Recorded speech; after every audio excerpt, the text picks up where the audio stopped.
폭력배들이 한 가정에 침입해서 가족들을 위협하고 귀중품을 훔쳐 달아났습니다. 여행 중인 한 여성이 정체모를 청년들에 의해 성폭행을 당하고 죽임을 당했습니다. 어려움을 당한 사람들에게 무관심하고 돕지 않고 차별하는 일들이 계속 일어나고 있습니다. 이것이 신문 기사라면 어느 시대에 있을 사건일 것 같습니까? 우리가 이 기사들을 접할 때 친숙한 느낌이 있는 것은 오늘날에도 일어나고 있는 사건이기 때문에 그렇습니다. 그러나 성경에서 이런 기사가 신문에 나는 시대가 있었습니다. 바로 사사 시대입니다. 출애굽한 이스라엘 백성들이 광야를 지나 요단강을 건너서 가나안에 도착합니다. 여호수아가 땅을 정복하고 분배하고 살아있을 동안에는 나름대로 신앙 안에서 잘 살았습니다. 그런데 여호수아와 그 시대의 지도자들이 전부 세상을 떠난 후에는 이 시대가 점점 어두워지고 타락하고 참으로 무질서한 악이 판을 치는 그러한 일들이 계속해서 일어나게 되었습니다. 하나님께서 위기 때마다 세우신 사사에 의해서 조금씩 위기들은 모면할 수 있었지만 그 백성들의 삶 깊은 곳에까지 그런 새로운 바람이 불기에는 역부족이었습니다. 끊임없이 서로 대립하고 빼앗고 빼앗기고 인권들이 무시되어지고요. 사회 질서가 혼란한 가운데 오랜 세월 동안 사사시대가 진행이 됐습니다. 사사기 1장에서 16장까지는 12명의 사사에 대한 이야기인데요, 17장부터 몇 장을 쭉 보면 이 뒷부분은 사사시대가 얼마나 극악무도한 시대였는가를 잘 보여주고 있습니다. 사사시대가 이렇게 어둡고 타락한 시대로 변질될 수밖에 없었던 이유를 오늘 6절 말씀에서 분명하게 이야기해주고 있습니다. 6절 말씀은 사사기를 이해하는 아주 중요한 말씀입니다. 6절 같이 한번 읽겠습니다. 그때에는 이스라엘에 왕이 없었으므로 사람마다 자기 소견에 옳은 대로 행하였더라. 왕이 없었기 때문에 질서가 잡히지 않고 사람들이 마음대로 살았다는 것입니다. 제재를 받을 것도 없으니까 욕심대로 이익에 따라서 또 쾌락을 추구하면서 그렇게 살았던 것이죠. 결국 모두가 다 자기 중심적으로 이렇게 살다 보니까 끊임없이 악이 생산되었고 그 악이 서로에게 상처를 주고 피해를 주고 사회를 어둡게 만들었다는 것입니다. 지도자는 그런 의미에서 중요합니다. 국가건 가정이고 어떤 모임이고 누가 그 공동체를 책임지느냐에 따라서 미래가 달라지고 분위기가 달라질 수밖에 없습니다. 지도자가 공석인 공동체는 우왕좌왕합니다. 특별히 어떠한 어려운 일이 생겼을 때 쉽게 해결할 수 없습니다. 지도자가 있지만 있으나 마나한 공동체는 힘을 잃어버립니다. 왜냐하면 늘 구심점이 없기 때문에 그렇습니다. 그래서 지도자를 잘 뽑아야 하는 것입니다. 목표를 잃어버리지 아니하고 회원들을 하나로 묶는 역할을 잘 감당할 수 있는 사람을 택하는 것이 좋고요, 정말 섬김으로 좋은 분위기를 만들어가는 사람을 세워야 될 필요가 있는 것입니다. 특별히 신앙 공동체 안에서는 자신보다 자신을 더 세운 더 큰 분이 계시다는 사실을 잊지 않고 늘 겸손하게 지도력을 발휘하는 그런 지도자가 절실한 것입니다. 사사시대는 이런 지도자가 없었던 것입니다. 전쟁이 일어났을 때 위급상황을 응급처치하는 사사들은 있었지만 말씀으로 그들을 잘 이끌고 정말 그들이 제대로 된 인생길을 가고 아름다운 사회를 만들어 가도록 지도할 만한 지도자가 없었던 것입니다. 정말 진짜 하나님을 두려워하는 그런 지도자들이 사라졌기 때문에 그렇습니다. 사회적으로 그렇고요, 신앙적으로는 6절 말씀에 나와 있는 왕은 하나님이십니다. 사사시대 지도자와 백성들이 하나님을 왕으로 인정하지 않은 것입니다. 물론 생각으로는 인정하고 말로는 인정을 했습니다. 그런데 하나님에 대한 두려움이 없습니다. 또 하나님 말씀에 순종하고픈 의지들도 없는 것입니다. 하나님 입으로는 되뇌이고 머리로는 생각을 하지만 어떤 죄악을 저지름에 있어서 하나님을 두려워하는 마음들이 없고요, 삶에 있어서 하나님 뜻대로 무언가를 선택하고 행하는 그런 것들에 대한 의지들이 없는 것입니다. 철저하게 하나님을 무시하는 시대가 사사시대였고요, 하나님을 무시하는 족속들에게 있어서 미래는 없는 것이기 때문에 점점 어두워지고 점점 나락으로 떨어질 수밖에 없게 된 것입니다. 하나님을 왕으로 섬기지 않았던 이 사사시대의 한 가정 속으로 오늘 우리가 들어가 보려고 합니다. 오늘 말씀이 그 가정에서 일어났던 일들을 요약해 주고 있습니다. 미가라는 사람의 가정입니다. 미가는 에브라임 산지에 사는 사람입니다. 어머니를 모시고 살았는데 아들을 끔찍히 사랑하는 어머니였습니다. 아내에 대한 언급은 없지만 아들이 언급된 것으로 보아 결혼한 사람입니다. 이 경제적으로도 부족함이 없는 가정입니다. 미가라는 이름의 뜻은 여호와 같은 자 누구인가? 여호와 같은 자 누구인가? 원래는 미가 예후가 진짜 이름입니다. 여호와 같은 분이 이 세상에 아무도 없다. 그 부모가 이 아들을 낳고 하나님에 대한 신실한 신앙 고백을 가지고 이름을 지어준 것입니다. 우리를 돕고 우리를 인도하고 은혜를 베푸실 분은 하나님밖에 없습니다. 하나님같이 우리를 사랑하시는 분이 어디 있습니까? 이런 뜻으로 자녀의 이름을 짓고 또 그런 신앙을 가지도록 소망을 품고 자녀를 이름을 명명하고 키운 것입니다. 그런데 이렇게 외적으로 신실하고 부족함이 없을 것 같은 집에 놀라운 일이 생겼습니다.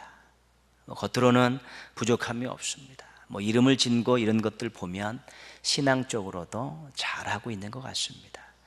근데 내적으로 들어가 보면 오늘 그 내용을 소개해 주고 있는데요, 미가의 어머니가 은 1,100을 도둑을 맞습니다. 너무 화가 나서 그 도둑놈을 심하게 저주했습니다. 근데 그것을 아들 미가가 훔쳐간 것입니다. 미가가 어머니의 저주 소리를 듣고 두려움이 찾아왔습니다. 그 저주가 자기에게 임할 것 같은 두려움 속에서 어머니에게 이실직고를 합니다. 그런데 이 엄마가 미가의 잘못에 대해서는 함구합니다. 오히려 축복합니다.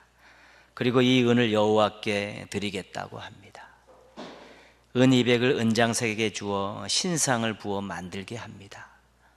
제사장들의 오신 에봇과 제사장들이 하나님의 뜻을 묻는 드라빔도 만들고 미가의 아들을 세워서 제사장을 삼습니다.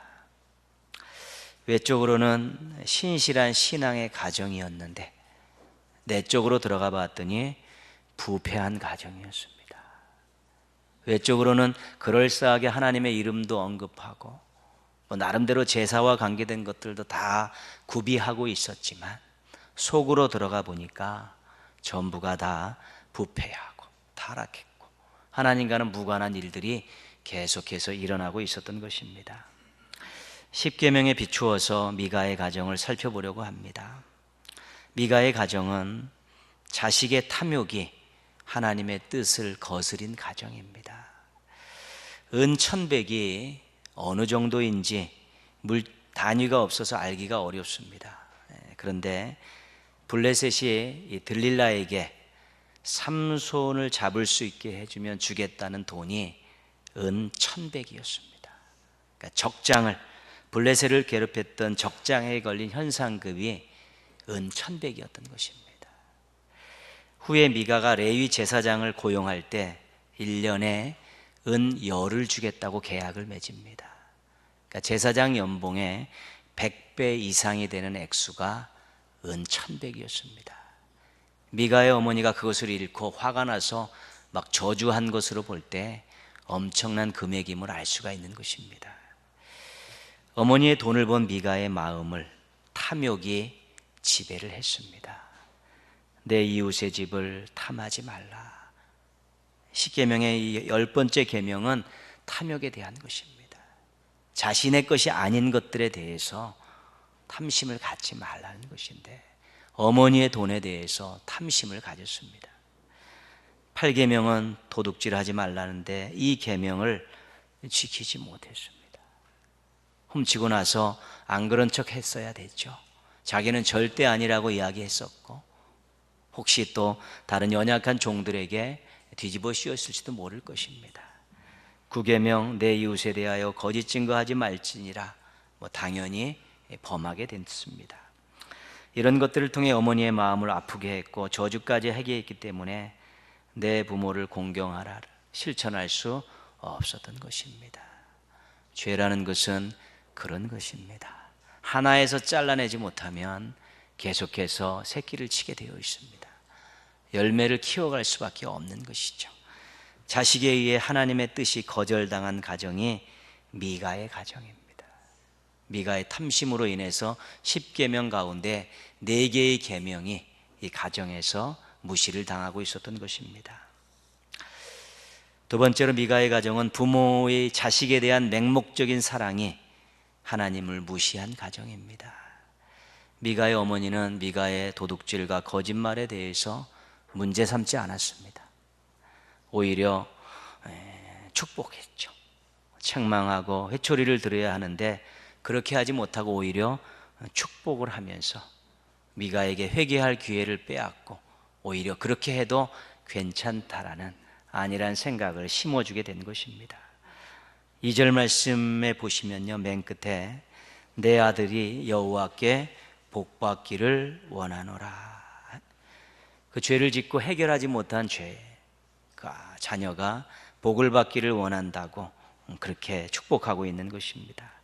더 기가 막힌 것은 그 복을 받게 하는 방법이라는 것입니다. 3절 말씀 보시면요, 미가가 은 1,100을 그의 어머니에게 도로 주매 그의 어머니가 이르되 내가 내 아들을 위하여 한 신상을 새기며 한 신상을 부어 만들기 위해 내 손에서 이 은을 여호와께 거룩히 드리노라. 신상을 만들겠다는 것입니다. 자식을 위해서요. 너는 나 외에 다른 신들을 내게 있게 말지니라. 우상을 만들지 말고 그것들에게 절하지 말라 섬기지 말라. 1계명 2계명을 우리 자식을 위한다는 명목으로 범하고 있는 것입니다. 부모에 의해 하나님이 무시된 그런 가정이 미가의 가정입니다. 겉으로는 화려했습니다. 겉으로는 보기가 좋았습니다.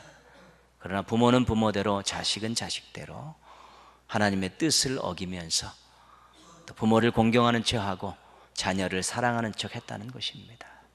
그러나 10계명에 비추어 볼 때는 아무것도 아닙니다. 미가의 가정은 세 번째로 온 가족의 무지가 하나님을 욕되게 한 가정입니다. 5절 말씀 보시면요, 그 사람 미가에게 신당이 있으므로 그가 에봇과 드라빔을 만들고 한 아들을 세워 그의 제사장으로 삼았더라. 이 제사장을 미가의 아들로 세운 것이죠. 원래 레위인들을 세워야 되는데요, 그런 것입니다. 제사장 자격이 없는 사람에게 제사장 후보신 에봇을 입히고 드라빔을 가지고 하나님의 뜻을 묻게 한 정말 웃기지도 않은 그런 진풍경을 지금 만들어 놓고 있는 것입니다. 하나님의 이름을 부르고 하나님의 뜻을 알아내겠다고 지금 난리를 치고 있는 것입니다. 하나님 뜻은 완전히 무시되었는데요. 그런데 3계명에 보면 너는 너희 하나님 여호와의 이름을 망령되이 일컫지 말라. 하나님께 제사를 드리고 하나님의 뜻을 묻는데 자격이 없는 사람을 세워놓고 그 짓을 하고 있는 것입니다. 근데 이 가정에서 한 명도 아니다라고 얘기하는 사람이 없었다는 것입니다. 이것은 하나님의 뜻에 맞지 않는다고, 이것은 하나님 원하시지 않는다라고, 우리가 이렇게 하면 안 된다라고 이야기하는 사람이 한 명도 없다는 것입니다. 가족 전체가 다 한 마음 한 뜻이 되어 하나님의 이름을 욕되게 하고 하나님의 뜻을 거부한 가정이 바로 미가의 가정인데, 이것이 사사시대의 한 가정을 모델로 삼아서 이야기하는 것이지만 대부분의 가정들이 비슷했다는 것입니다. 하나님이 왕이 아닌 가정들은 그런 일들이 나타날 수밖에 없다는 것입니다. 미가의 가정은 십계명을 거의 다 범한 가정입니다. 하나님이 무시되고 말씀이 설 자리가 없고 그런 인간 냄새가 풀풀 나는 그런 가정이었던 것입니다. 겉으로는 재물도 있고 제단도 있고 신앙도 있는 가정이지만 속에 들어가 보면 감사도 없고 기도도 없고 진실도 없는 속빈 강정과 같은 가정이 미가의 가정이었다는 것입니다. 우리들 나름대로 가정을 아름답게 보이려고 여러 가지 노력들을 하고 있습니다. 그러나 그것이 인간의 눈에 비치려는 그런 노력들은 그렇게 큰 의미가 없습니다.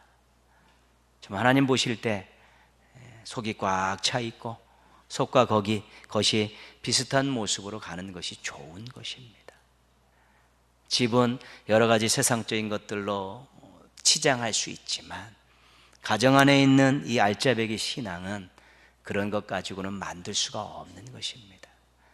미가의 가정은 외적으로 남들이 부러워할 만한, 또한 신앙의 가정이라고 인정할 만한 것들로 치장은 했지만 그 속에는 신앙과 관계된 것들은 아무것도 없었습니다. 속빈 강정입니다. 하나님의 뜻이 무시되고 있고 하나님이 영광 받으실 수 없는 그러한 가정으로 전락한 것입니다. 우리들의 가정이 정말 속이 하나님의 것으로 꽉 차 있고 하나님을 존중하고 하나님을 의지하고 하나님 믿는 것들로 가득 차 있는 그런 가정을 만들도록 노력해야 되는 것입니다. 그래야 그 가정 안에서 가족들이 소망을 가지고 살 수가 있고요, 자녀들이 미래의 꿈을 가지고 하나님의 인도함을 받을 수 있는 복된 인생이 되어질 수 있는 것입니다. 여러 가지 인간적인 조건들, 세상적인 조건들이 인생을 살아가는데 순간적인 동력은 될 수 있지, 그러나 계속적인 동력은 될 수 없습니다. 한순간 뻥 터지고 사라지는 불꽃놀이와 같은 인생은 살아갈 수 있을지 몰라도 끊임없이 아름다운 인생을 만들어가는 것은 우리 하나님이 주신 힘 아니고는 안 되기 때문에 가정에서부터 그러한 힘을 공급받도록 알짜배기 가정을 만들어야 되는 것이죠. 허름할 수 있습니다. 인간적인 부족함이 있을 수 있습니다. 그러나 그 안에서 하나님께 동력을 얻음에 있어서는 그 어느 가정 못지않다는 자부심이 있고 자긍심이 있을 때 그 가정의 미래가 아름다워질 수 있는 것인데, 하나님을 왕으로 섬기지 않는 미가의 가정은 그런 동력을 얻을 수 있는, 힘을 얻을 수 있는 통로가 하나도 없었습니다. 그냥 겉만 화려한 것 가지고 만족하고 살았지 하나님을 기쁘시게 해드리는 가정이 되어질 수 없었다는 것입니다. 미가 가정이 이렇게 된 원인을 우리가 6절에서 찾았습니다. 왕이 없었기 때문이죠. 나라에도 왕이 없어서 문제가 있었지만 미가의 가정에도 진정한 왕이 없어서 그렇게 된 것입니다. 그렇다면 미가의 가정의 왕은 누구였습니까? 미가의 가정의 왕은 첫 번째로는 물질이었습니다. 물질을 잃고 대노하며 사람을 저주하던 미가 어머니의 마음은 탐욕의 덩어리입니다. 이것 우리 다 잃어버렸으니까 우리 망했다, 소망이 없다, 이거 가져간 놈 이렇게 되었으면 좋겠다라고 대노하고 저주할 때 그것을 의지하고 살았는데 자기가 의지한 것들이 이뤄져 버리니까, 누가 훔쳐가 버리니까 그 사람에 대해서 저주를 퍼붓고 있는 것입니다. 미가의 어머니가 신상을 만들고 에봇과 드라빔을 제작한 이유는 한 가지입니다. 미가도 마찬가지로 레위인이 아닌 자기의 아들을 제사장으로 세운 이유도 한 가지입니다. 오로지 복받기 위해서입니다. 13절 말씀, 좀 벗어난 말씀인데 제가 읽어드리겠습니다. 이에 미가가 이르되 레위인이 내 제사장이 되었으니 이제 여호와께서 내게 복 주실 줄을 아노라 하니라. 미가도 자기 가정의 소행은 생각지도 않고 레위 제사장 세운 거 하나로 만족하며 이제는 복받게 되었다는 것입니다. 이제는 정말 레위 제사장을 세웠으니까 이제는 정말 하나님께 제대로 제사를 드리게 되었구나, 이제 정말 하나님의 뜻을 묻고 하나님의 뜻대로 살게 되었구나. 이게 기쁨이 아니라 이제는 복받게 되었구나. 여기에 꽂혀가지고 기뻐하고 즐거워하고 하나님이 자신들을 어떻게 보고 계신가에 대한 전혀 관심이 없었다는 것입니다. 이 가정은 물질이 이미 하나님의 자리를 차지하고 있었습니다.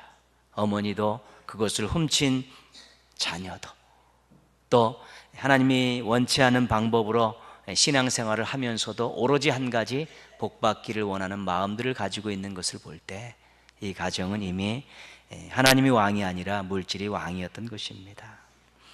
다른 하나는 미가의 가정의 왕은 자식이었습니다. 자식의 잘못을 지적하고 고칠 생각은 하지도 않습니다. 오히려 자식이 복받는 데만 관심을 가지고 있습니다. 하나님을 위해서 준비해야 될 것을 자식을 위해서 준비하고 있습니다. 하나님을 위해 수고하고 물질을 사용하며 신앙의 모습을 가꾸는 것이 아니라 자식을 위해 수고하고 물질을 사용하며 신앙의 모습을 꾸미고 있었던 것입니다. 이 가정은 자식이 하나님의 자리를 이미 차지하고 있었던 것입니다. 자녀는 중요합니다. 부모들의 생명들보다 중요합니다. 그러나 하나님보다 중요할 수 없습니다. 자녀의 앞날을 위해 불의한 방법을 동원하는 신앙의 부모들도 많이 있었습니다. 자녀의 미래를 위해서 신앙과 예배를 포기시키는 그런 신앙의 부모들도 심심치 않게 나오고 있습니다. 자녀가 왕이 되면 그 자녀가 나중에는 진짜 왕 되신 하나님을 우습게 본다는 사실을 잊지 말아야 되는 것입니다. 부모가 자녀를 가정에서 왕으로 섬기면 그 자녀는 아나무인입니다. 나중에 하나님을 절대로 왕으로 섬기기가 어렵습니다. 부모가 하나님을 왕으로 섬기는 그 모습을 자녀도 하나님을 왕으로 섬기면서 함께 그렇게 가정이 꾸려지지 않는다면 항상 왕 노릇하던 사람은 하나님을 무시하게 되어 있는 것인데 그것이 진짜 자녀 사랑인가를 볼 수 있어야 되는 것입니다. 가장 당혹스럽고 가장 비참하고 가장 한심한 것이 무엇인가 하면 신앙의 가정에서 자녀에게 물질적인 목표를 가지고 살게 교육시키는 것입니다. 그것이 가장 비참한 것입니다. 물질을 자기는 가정에서 왕대접 받고 또 자녀는 그것을 가지고 물질을 왕으로 삼고 자신의 미래를 펼쳐나간다면 소망 없습니다. 그게 자녀 교육의 신앙의 가정의 자녀 교육의 가장 대표적인 실패입니다. 나중에 돌아오기까지 얼마나 많은 시간들을 우리가 기다려야 되는지 모르고 얼마나 눈물바람 해야 되는지 모르고요. 부모 세대가 하나님 나라 가서도 그 일이 이루어지지 않는 일들이 있다는 것이죠. 왕 노릇하게 만들어버리면 나중에는 하나님도 없는 것이고요. 그의 가슴 속에 또 물질이 왕이 되어 있다면 나중에 하나님을 섬기는 일들은 다 형식적인 미가의 가정의 가족들뿐이 될 수밖에 없다는 것입니다. 신앙의 가정이 조심해야 될 이유입니다. 구약에서 선포된 하나님의 말씀 중 대표적인 것 우리가 기억해야 될 말씀은 이것입니다. 너희는 내 백성이 되고 나는 너희의 하나님이 되리라. 약속입니다. 계약을 맺었습니다. 내가 너희들을 내 백성으로 삼고 너희들의 인생을 책임지겠다. 너희들은 나를 왕으로 섬기며 살겠느냐. 그래서 이스라엘 백성과 하나님이 시내산에서 계약을 맺은 것입니다. 신약에서는 우리가 예수 그리스도를 십자가에 달려 들어가신 예수 그리스도를 믿고 하나님을 아버지로 부르면서 이제는 정말 하나님 아버지시고 왕 되신 하나님을 위해서 그분 뜻대로 살 것을 우리가 결심한 것이고 결단한 것입니다. 그래서 하나님을 왕으로 모신 내가 구원받았습니다 이 말은 하나님은 나의 왕이십니다 말과 똑같은 것입니다. 나는 천국 갈 수 있습니다 이 말은 하나님은 나의 왕이십니다라는 고백과 똑같은 것입니다. 구원받았으면 천국 가게 됐으면 그렇게 만들어주신 우리 하나님 왕으로 섬기며 살아야 되는 것입니다. 우리가 예배에 나와서 매주 예배를 드립니다. 예배의 가장 중요한 목적 무엇이겠습니까? 왕이신 하나님께 최고의 영광을 올려드리는 것이고요. 하나님께 영광을 올려드리면서 내가 하나님의 백성이구나, 내가 하나님의 자녀인 거구나, 이것을 확인받는 것이 예배의 자리입니다. 예배에 나서 하나님께, 왕 되신 하나님께 최고의 영광을 올려드리고 자신은 하나님의 자녀고 하나님의 백성임을 확인하고 하나님의 도우심을 의지하며 또 세상 속으로 나아가는 것이죠. 하나님 뜻대로 살고자 하는데 부족하니까 매일 말씀 놓고 기도하며 도우심을 요청하며 그렇게 사는 것입니다. 예배에 깨어있지 않으면 자기가 하나님의 백성이라는 것에 대한 정체성을 갖지 못합니다. 예배에 깨어있지 못하면 하나님을 왕으로 섬길 수 없는 것입니다. 거기서부터 시작되고 예배의 자리부터 한 주간이 시작된다는 것을 기억하면서 하나님 왕이십니다. 내 인생을 책임지시는 왕이십니다. 모든 영광 받으실 왕이십니다라는 그런 고백을 가지고 살 때 때로는 하나님을 두려워하기도 하고 하나님 뜻대로 살려고 노력하는 그 가운데 우리의 인생의 아름다운 역사들이 시작되는 것입니다. 막연히 앉아서 입술로만 하나님이 왕이십니다, 할렐루야 하는 것이 아니라 정말 하나님이 왕이시기 때문에 그분 뜻대로 삶 속에서 살아야 되고 유혹이 있을 때, 죄악의 유혹이 있을 때 하나님을 두려워하는 마음으로 그것을 거절할 수 있을 때 그게 진정한 하나님의 백성이고 그 하나님의 백성들을 하나님께서 책임져 주시는 것입니다. 5월 우리 가정의 달 마지막 주입니다. 여러분 가슴을 한번 들여다보시면서 내 인생의 왕이 누구인가 다시 한번 점검하시고 우리 가정의 왕이 누구인가 다시 한번 점검해 보십시오. 하나님을 왕으로 섬긴 인생, 하나님을 왕으로 모신 가정을 하나님께서 책임져 주시는 것입니다. 끝까지 책임져 주시는 것입니다. 그런 하나님을 무시하고 하나님의 말씀이 거절되어지는 그런 인생과 가정에는 무언가 역사가 일어날 건덕지가 없는 것입니다. 하나님께 걸어야죠.